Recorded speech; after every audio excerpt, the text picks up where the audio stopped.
Welcome to Rip to Shreds, and today we're talking about M. Night Shyamalan's newest film, Trap. The Trap Daddy. Featuring no trap music. So as you can tell, our enthusiasm to talk about this movie already. It's a concert with no trap music, and it's called Trap. This movie. I thought it was a French artistic film called Trappe, but I kept thinking that it was Trapped, like with a D at the end. That's what I kept thinking, but I need to confirm this. Movie. I need to confirm. I think there's already a movie called Trapped. So he was. So yeah. So to me, I think the reason it's called Trap and not Trapped is that if you call it Trapped, then it would just be describing the concert. But calling it Trap is telling you that there's multiple traps that await the protagonist throughout the film in different locations, but you don't realize that till you get farther into the movie. So calling it Trapped would be kind of incorrect. Is Josh Hartnett a trap?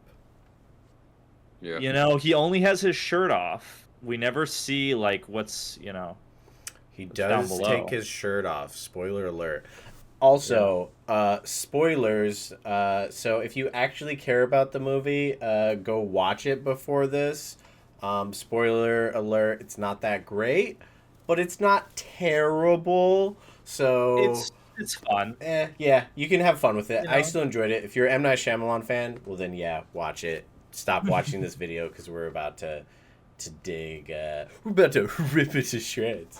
What a twist that people don't love an M. Night Shyamalan movie. That's the greatest twist he ever pulled off. Hey, I remember when that really started becoming a twist because I used to be a M. Night Shyamalan stan. I kind of am still to a degree. You are probably the biggest fan of The Village that I've ever met. I think I am the biggest fan of The Village that I've ever met also. It's a good movie. What can I say? Yeah. No, I agree. So Trap, gentlemen, do we have any interesting factoids or trivia about this film to get the audience kind of into the mood for being trapped? Well, I'll lead since I only have one. And so that way I don't bog it down a little more. This movie was a movie made as a concert film for his daughter, an R&B singer. So he built a concept around that idea, which I thought, nepotism at its best, but kind of a cool thing to get your daughter in a film, Mm-hmm. I know if my son wanted to do something cool and I had the means to do something cool for him, by all means, I'd try to do it, as much as in another realm, I might think it's stupid, but I think it's cool right now. So I think it's cool that he's trying to jumpstart his daughter's careers, which is something that, especially in the film industry and art industry, singing, those are very two hard, occupations to jump into because, it's always so competitive and there's so many people, vying for that just small little egg that, is there for people to grab at. His daughter Salika, and apparently I forget his other daughter's name, but she made the film called The Watchers that he produced, which I didn't see. Brandon had the misfortune of seeing. So I can say that Salika's on my good list, and the other daughter's on my naughty list. Yeah. I will say so. Wait, Salika, that's the pop star. Yeah, Salika Shyamalan, I believe. Okay, so Salika. Shyamalan. Wait, let me look up. What is the other daughter's name? I think Salinka, but I'm not sure. That could be like the one that made the movie of The Watchers. Salika and Salinka. Ishana. Okay, Ishana and Shalinka. Okay. Salika. Salika. So I will say, and this doesn't necessarily. This isn't a good thing. Salika is a better actress than Ishana is a writer or director. Yikes. She didn't do bad, in the beginning, she's kind of doing I assume what she does at every concert, which is, I'm the pop singer and I'm talking to all you. Are you excited? And so her acting being a bit less nuanced is understandable because she's presenting it. But then later on, when she has to be, has to like cry a little bit in that car scene with Harnett. I thought she pulled it off. I thought she she held up enough for the movie to I agree. fulfill the premise. I'll say that. So you're saying she was no Sofia Coppola then? Not quite. That's see? there it is. I don't know. I think I think Sofia Coppola is a little overhated. Yeah. But Sofia I believe Coppola is so, a too. better director than she is an actress, so she wins in the end. Fair. Yeah. I believe that in both, respects, I think the roles that they both had were a little too much for both of them. There's a little too much, light on them, and I don't think they, brought it as much as like another actress that had been training for years that might be able to bring it and do a better job. Are you talking about Sofia Coppola still when you say both of them? No, I'm talking about both of them. So both of them. They both had roles where if there's another actress, it probably could have been a career-defining role for each of them. But I just found something. You found trivia? Ishana directed the majority of Salika's music videos, but M. Night directed one in 2021. So her sister Ishana was directing most of them, and then M. Night came in to direct one of them. So he's like, move aside, let me show you how real music videos directed, Donna. Well, being good at making music videos doesn't say anything. Yeah. Whoa. What are you saying about yourself? Yeah, that's I think a little... Are we having intervention? Yeah. That's a little unself-centered. I need you to dial that back. Whoa. Yeah. Whoa. But no. So, did you have a piece of trivia, Josiah, at all? Yeah. There's a couple. Speaking of Ishana's movie, The Watchers, there is a billboard visible, I believe, in one scene where the SWAT officers are coming, around to the venue or something, and I don't have a screen cap that I've referenced, but so that's a little tie-in there. So thankfully they're not in the same universe. And then apparently M. Night Shyamalan was like, I don't know who to cast in Trap, and then Josh Harnett, he was in Ireland during filming of Watchers and had lunch with him, and then they talked about like how he was in Oppenheimer, a great movie. Black Mirror, living away from Hollywood. So he, Josh Harnett sounds very based. And when they talked about, they were like, oh yeah, we're both fathers, we're both fathers. And then M. Night was like, wow, Josh Harnett is going to really get what I'm trying to do with this movie. And then, he's going to have this great dynamic with the child actress, the character Riley, which, I'll say, I thought the child actress for Riley was one of the best actors in the movie. I thought she was actually pretty good. Yeah, she did great. Another thing to add to that trivia for M. Night Shyamalan, he at first he thought of Josh Hartnett, and then he was like, too bad he's not alive anymore because he died in Ben Affleck's arms overseas in Pearl Harbor. Anyway, so, another thing is that the big one that people are referencing is that the profiler Dr. Josephine Grant is Haley Mills, and she's in the original 60s Disney's Parent Trap. So Parent Trap, and then she is this a sequel to Parent Trap? And she's playing two people, and Josh Harnett is playing like two personalities. So it's this franchise is crazy. And he's a parent in a trap. So this is like the third. They should have had like the daughter in on it, like I thought they were going to back and forth with like the FBI trying to get them involved, but I did think that the wife was somehow going to be like in on the killings for some reason. I also did, because like, what's the twist, with M. Night Shyamalan. A little fun fact trivia: this film is an hour and like 45 minutes, and almost all of M. Night Shyamalan's films are an hour and 40 something minutes. So he likes his specific time frame, which I feel like that is a good runtime. Like, not gonna lie. I mean, it works out great when you're not doing The Last Airbender. True. And just like every one of his other movies, you know, you could shave probably off like a good 20-25 minutes, so it works. And then this movie in Like, oh, let me particular, tack on an extra ending for an extra 10 for 15 minutes more. this movie ended like 30 times before it ended, but yeah, the other piece of trivia is box office numbers. This movie was a $30 million budget. As of recording this, right after the weekend, his opening weekend, he's grossed worldwide $20 million. So he'll make his money back at least. He's competing with some big stuff. You know, he's got yeah Twisters and Long Legs and that other movie that I don't want to talk about. Yeah. So unless it falls off really hard in the coming weeks, which it might, I think he'll at least make his money back. I had one more piece of trivia. I was looking up who the cinematographer was for this film, and it's Sayambu Mugdipram. If I missed a syllable, I apologize. But in addition to doing this movie, directed this year's Challengers and Grand Tour. I've heard good things about Challengers.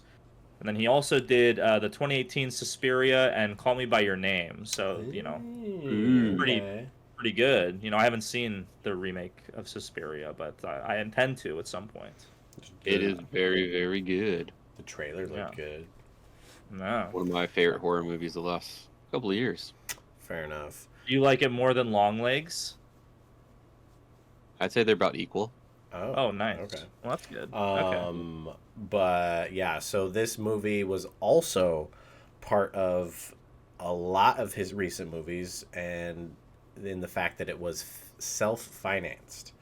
That's how he got around the strike, actually. Exactly. So he was able to keep filming this through the strike because he had exemptions from all your dumb strike things that happened last year. Do you not side with those brave performers striking? I do side with them in the fact that I think they really did. Because you're a director and I'm an actor, Yeah, I'll care and you don't.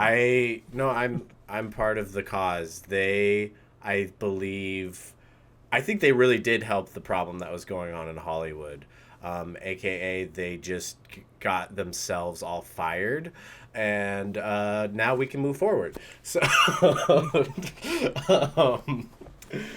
but I think that's all I really got trivia-wise. Yeah, that's it. Yeah. There was one more that I thought was really cool. This is actually a filmmaking thing. Shyamalan talked about how, like, in this movie, he wanted us to stay in the perspective at all times, and so you would never be closer to the stage than the characters were. So when he was observing, observing the concert, it would always be the distance that he'd be from the stage, and then when he got closer, the angles would always be from the angle he would be at, which I think was very valuable in getting the progression of him getting closer to his goal. And he didn't cheat and go, well, I want this cool shot like that's spinning around like above the scene, because that wouldn't really make sense with the POV. So I think that was cool. At least that added some nuance to the filmmaking. I think. No, yeah, there was definitely good filmmaking quality. That's for sure. Yeah, it was really cool how, like, every time he had a conversation with someone, it was like you were looking right at them, like you were having the conversation with them the whole time. Yeah, it was definitely like a Silence of the Lambs, but exactly. on crack. Yeah. This could be like another little last piece of trivia that gets us into the plot. This might be the first, I don't know for sure, but this might be the first serial killer film where the serial killer doesn't kill anybody. Right. And he's a serial injurer. Not only that, nobody dies in this movie. Yes. So. Yeah, it's interesting. Like it's not really a horror movie, but again, like, sometimes when you're trying to classify things, it gets so needlessly like specific. But this isn't really a horror movie. This is more of a traditional thriller. Yes. Like you're saying, like no one dies. And again, I didn't realize until I was watching the movie, like, oh yeah, this is PG-13, isn't it? Mm-hmm. And it's not that it's a problem that no one dies, but I would say that the movie does kind of suffer from that in the fact of your classic film lingo and advice for every film that everyone should always think if they're going into writing anything. Show, don't tell.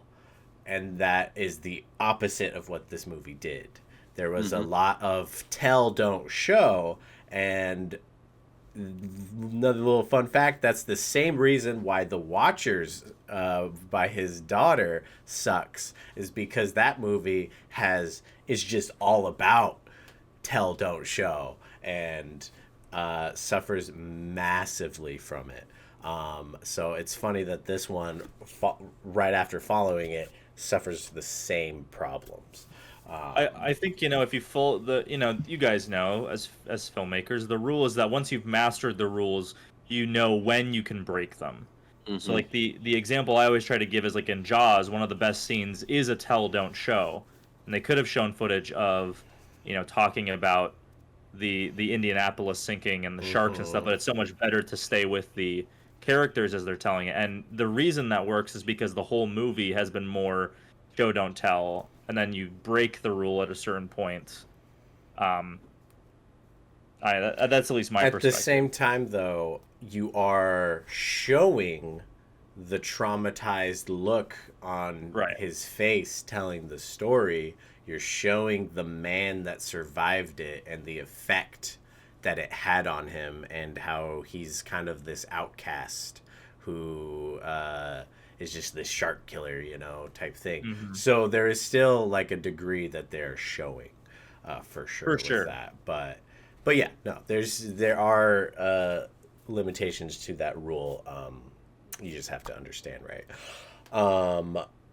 But as far as the plot of this movie, I don't think we really need to go too basic, because anybody who's seen your trailer, heard this movie, you'll have already seen the movie. I think you'll have seen 2/3 of the movie. Yeah. They really as far as the concert stuff, you pretty much saw all the highlights. It literally, the best parts of the film are in the trailer, which I think is very unfortunate. Especially all the violent parts are in the trailer. Yeah. If that tells you anything about them. Exactly. And then I would say, and then what's funny is then it's like the third act is just, this is like, that's where it kind of went for me. Like, I was still with it for the most part. Well, the part that I officially kind of lost faith in the film as I was watching it was the bathroom scene, grabbing his phone. The pop star, the thing that's stupid about this serial killer is he's so smart. He's doing all these little things. Yeah. But he it's just all these super smart little things he's doing, he never quite does the right thing with the information that he learns. And then in order, you're waiting, how's he gonna get out of this situation? It's gonna be so cool. And he just has to resort to going to the pop star, because they get backstage and yada yada, going to the pop star and being like, I have a dude kidnapped, I'll murder him, you gotta get us out of here. Come on, that's not smart. That's just a last resort. That is the breaking point of the movie, because what the movie does is that the whole time they're setting up, this profiler knows me so well, I'm afraid to try to leave, because then for some reason they'll know that it's me. And the movie also does this weird thing where it simultaneously says this guy's a great liar, but Josh Hartnett is not playing it like he's a great liar. And I don't know if that's just because comedy ends, it's his point of view, but they're oh, we're gonna question everyone who leaves, and it's okay, what makes you so certain you're gonna get caught? And so they have to have this moment where he's well, the only way that I can possibly get out is with Lady Raven, and so I have to show her that I am the butcher. Even though he could have come up with something else, the butcher is threatening to kill this guy unless I get out and and go to this location. Like, he could have come up with so many other lies that she probably would have fallen for, or at least it would have been a better move. And honestly, the thing that really pisses me off about the movie, they literally show, like, so there's, throughout the whole movie, you show all these moments of Josh Hartnett looking at something and noticing something, and it's like, oh, he's gonna exploit that. What is he gonna do? And that's the theme of the movie, is how is he gonna exploit the situation around him? And he notices that Lady Raven, the pop star, has an inhaler. Oh yeah. And in between songs does her inhaler and then goes back and he sees it. It's like, oh shit, he's gonna like do something to cause the pop star to have an asthma attack, and he's gonna use it to like get out. Maybe he's gonna save her or something like that. Be like a nurse or something. Yeah, he's gonna like put her life in danger, the pop star's life in danger, to get out. It's like, cool, can't wait for it. Yeah. Nothing happens. Nothing happens. I understand red herrings, but there's a point where the red herrings, and they start to mount. Like, there's initially like the hidden compartment. That's a red herring. He can't get to it because of the pressure of like having to take care of his daughter. But then I totally forgot the inhaler thing. Mm-hmm. Yeah, and it seems like M. Night Shyamalan did too. Yeah. And then just like the boats. And the sea navy in Game of Thrones. Just forgot about it. Forgot about the inhaler. And, it's like two major things that would have never happened was the pop star would have never been able to go into that room alone with another guy. No. Security would have been there the whole time. Would have went with them, you know.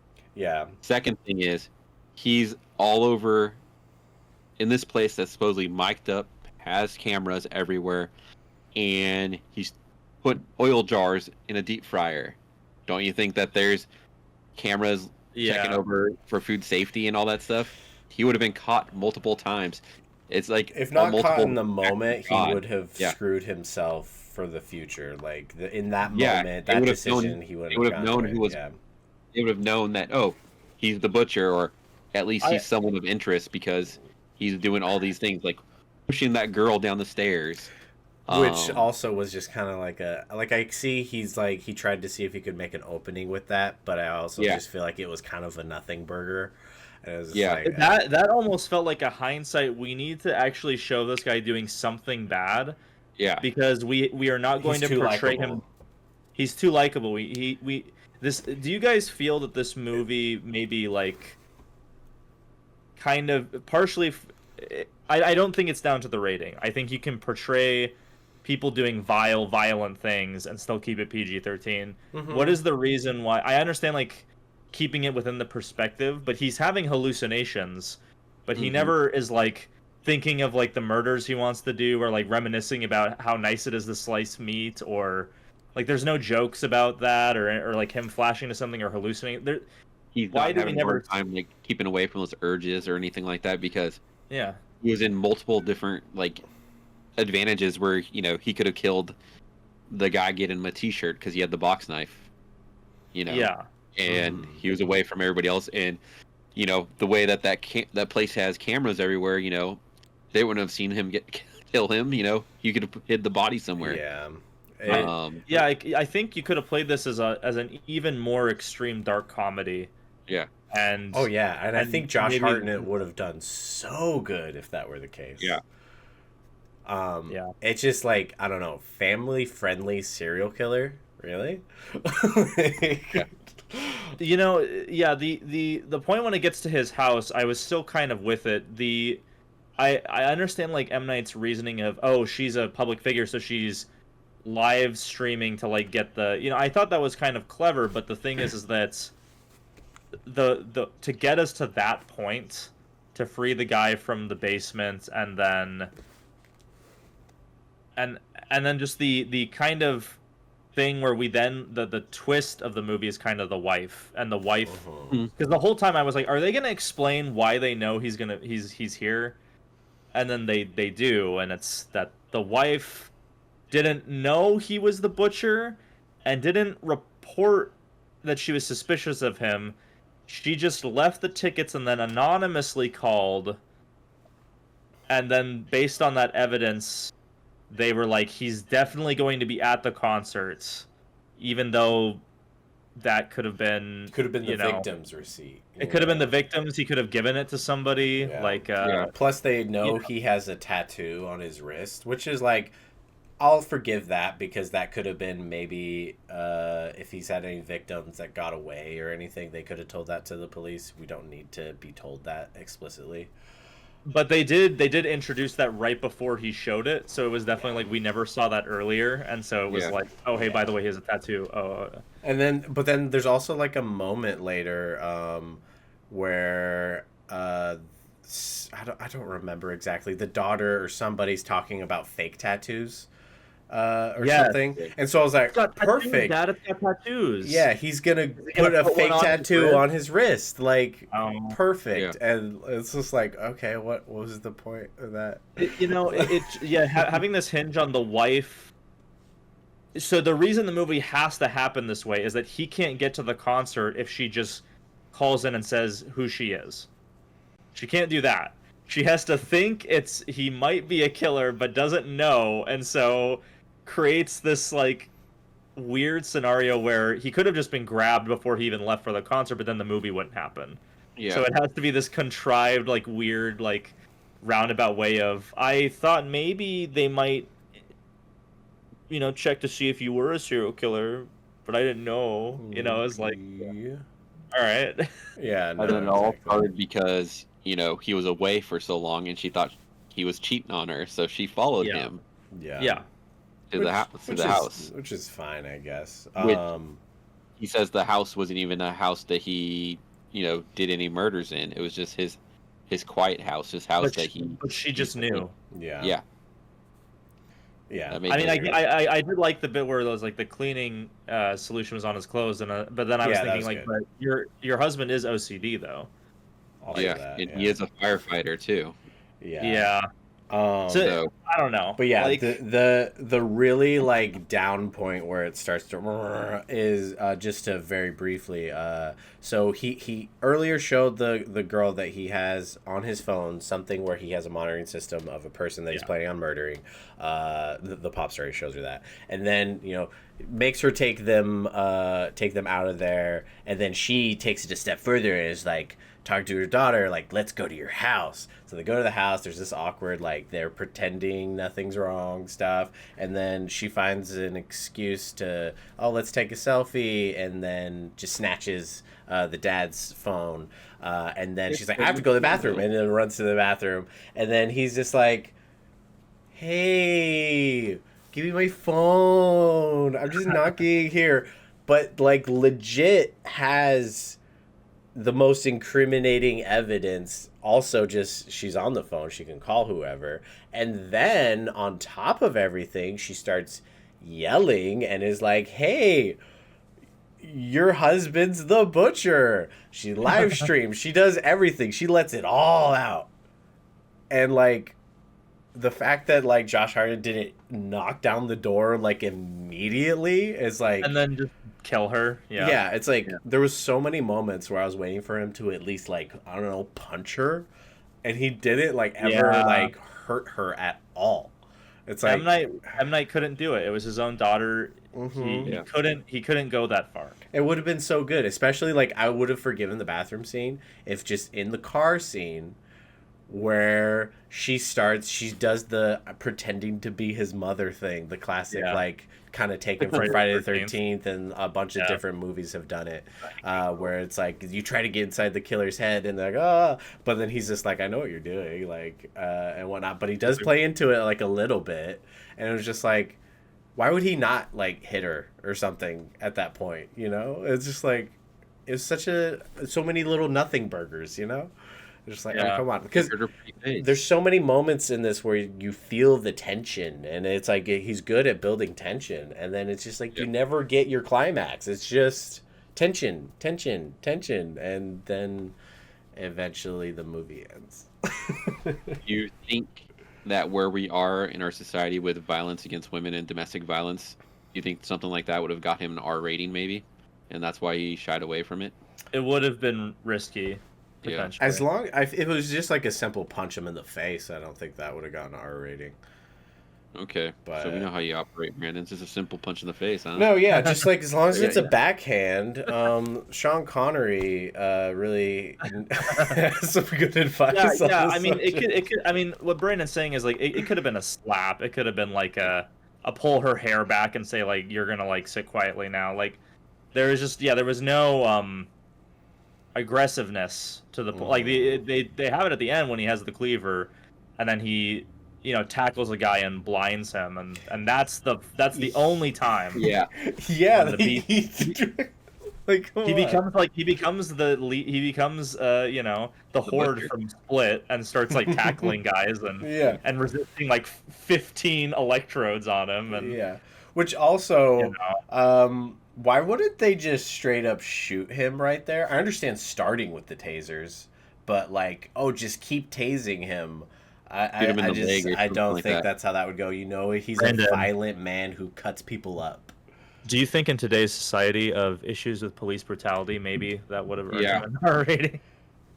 Calm down, Mr. Punch women in the face. Police brutality, Brandon, given the ending, we wouldn't have gotten Trap 2. He died. Also, later on, after what we just experienced with him, walking through 15 electrodes and moving on outside, he has OCD, so the fallen bike, he needs to pick it up, because also the police are gonna let the guy that just shoved his thumbs in your buddy's eye sockets, we're gonna let him just stop and pick up his daughter's bike, set it up really nicely, bro. Maybe grab a spoke here. But here's the thing, it's not even that. Like, would you be able to like walk properly after that much electricity through you? Wouldn't you have to be like you'd be messed up, carried? Like, could you even kneel down? You'd probably just be like, no.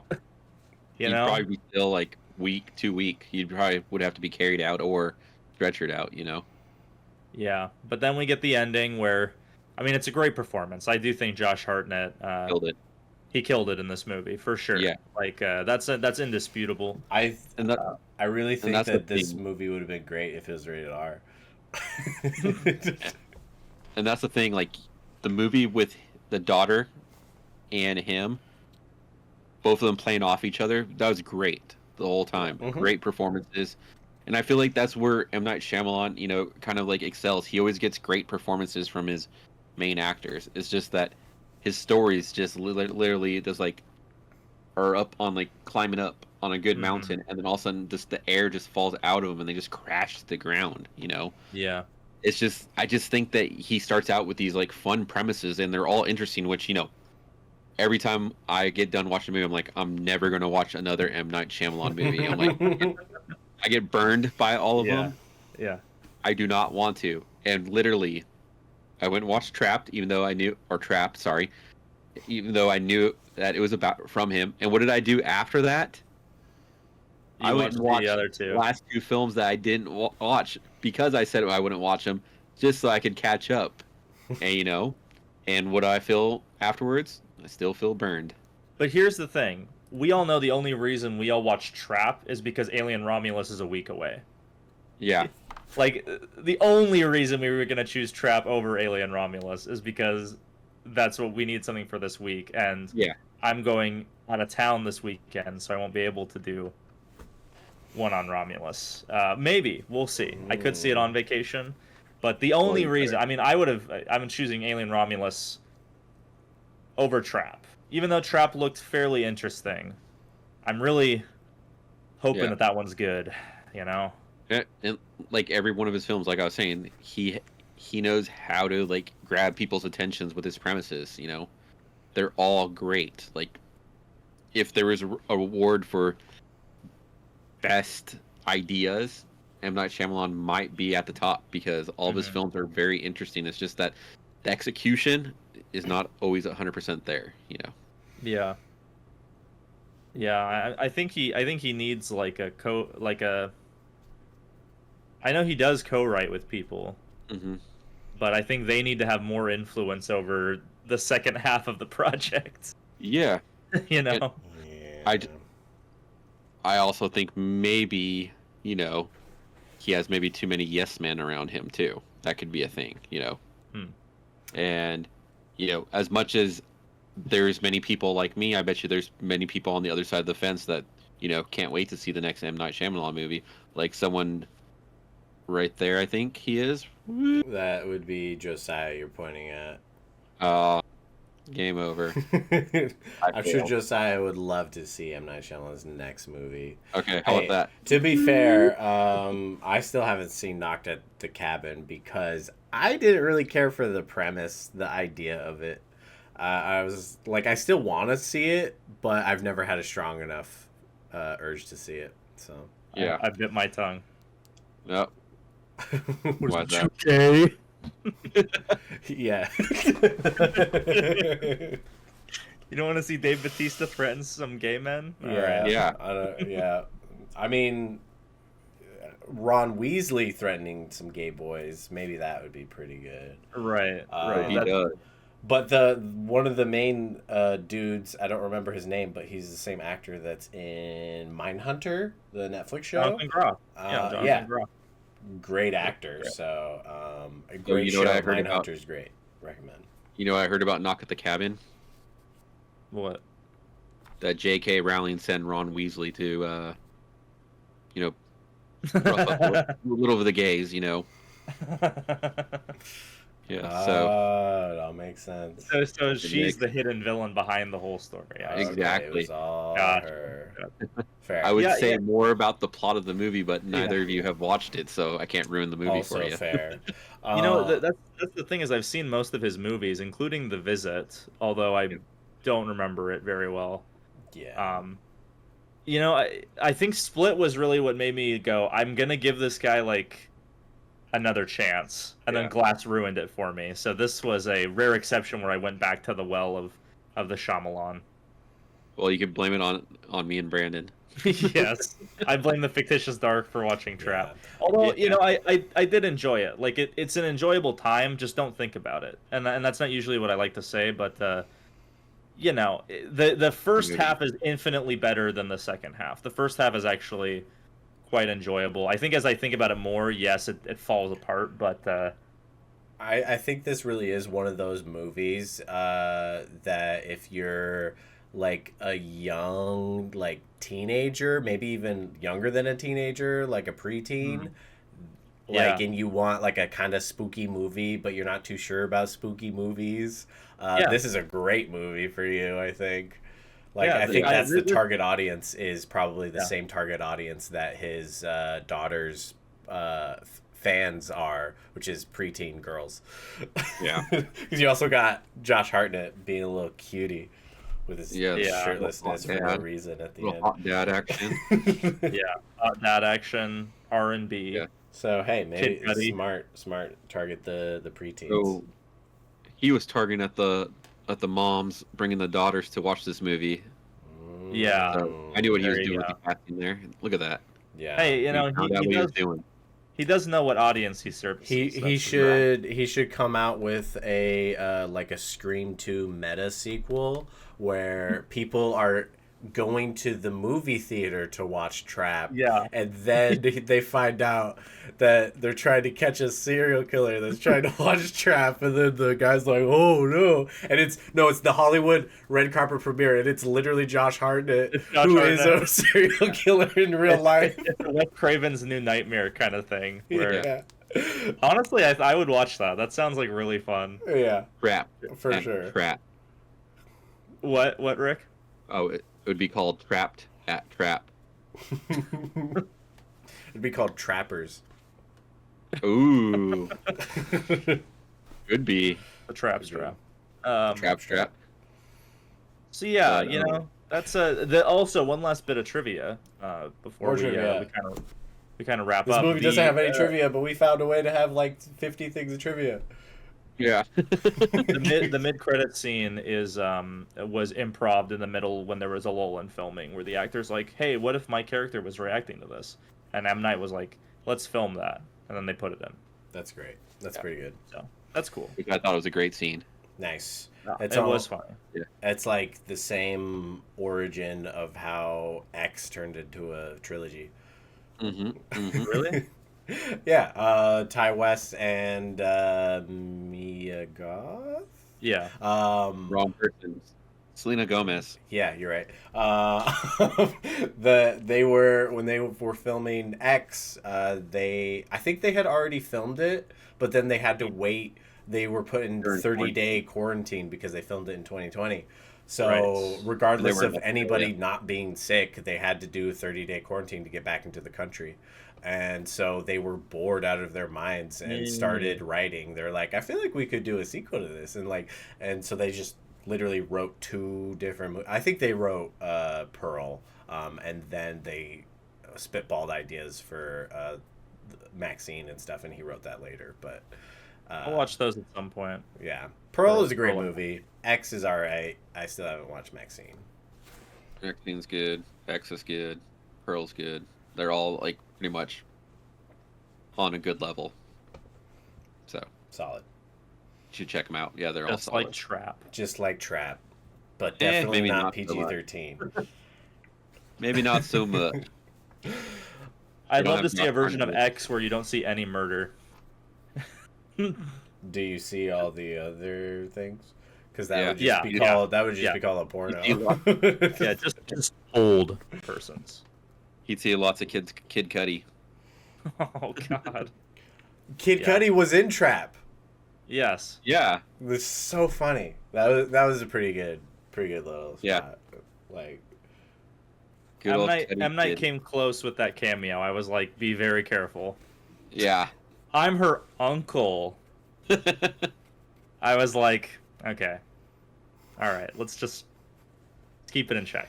Slow it down. Slow it down. But then Yeah. they turned it around with Josh Hartnett saying she just recovered from leukemia. Yeah. perfect. Just wait till you see the Knock at the Cabin cameo. Oh, boy. God. I would like to see, like, we need to list all of M. Night Shyamalan's cameos in all his movies and see if, like, technically they're all the same character. Like, is it a stretch that they're different characters, or is he just the same dude just going through life and this is just him? Unbreakable was his low point where he was selling drugs. Yeah, exactly. Then He you say to turn it around in the village. started turning around, got a job as a park ranger, made his way up to management, and then used the buyout of his pension to pay for his niece's music career.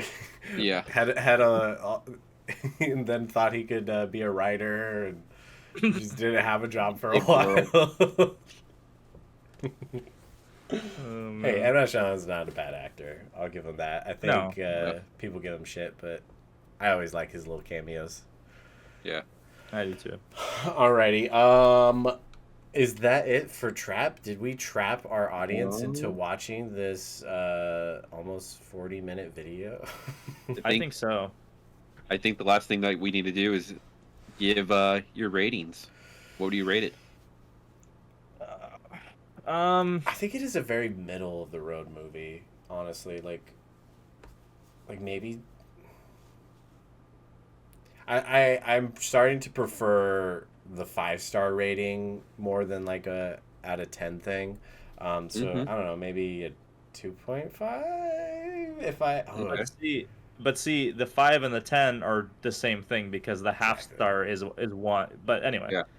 I would say if when I update my review on Letterboxd, because I give this channel the exclusive review, but the rating does go up there. But I would give this I think a 2.5 is probably what it deserves. But I think that the performances are good enough where it's a fun enough movie where it seems kind of inoffensive. So I think it gets a 3, and a 3 for me is like is good or solid, where it doesn't have to be like good necessarily, but if it's like solidly made, I'll give it a 3. So I have to figure out. I can't decide in my head if it's a 2.5 or a 3. If you want to make a strict rule of no 0.5, no halves, then I would put 3. I wouldn't give it a 2. I think it's good enough to be a 3. It's better than a 2, but it's not. It's a Not soft anywhere. 3. Anywhere, it's a soft 3. Yeah. Yeah. Well, I would give it a Josh Hartnett out of 10. Pretty good. That's a good point. Yep. I'm so glad M. Night's career has recovered from leukemia. Right? Maybe that's what this whole film was about. Him recovering from leukemia. Damn. Yeah. Is that your actual rating, or are we going to leave it there? Yep, that's my rating. Okay, Josh sick. Well, subscribe, comment. What's your favorite M. Night Shyamalan movie? Why are you wrong if you don't like The Village? Because we're smart people. I will trap you in a concert, sir. Uh-oh.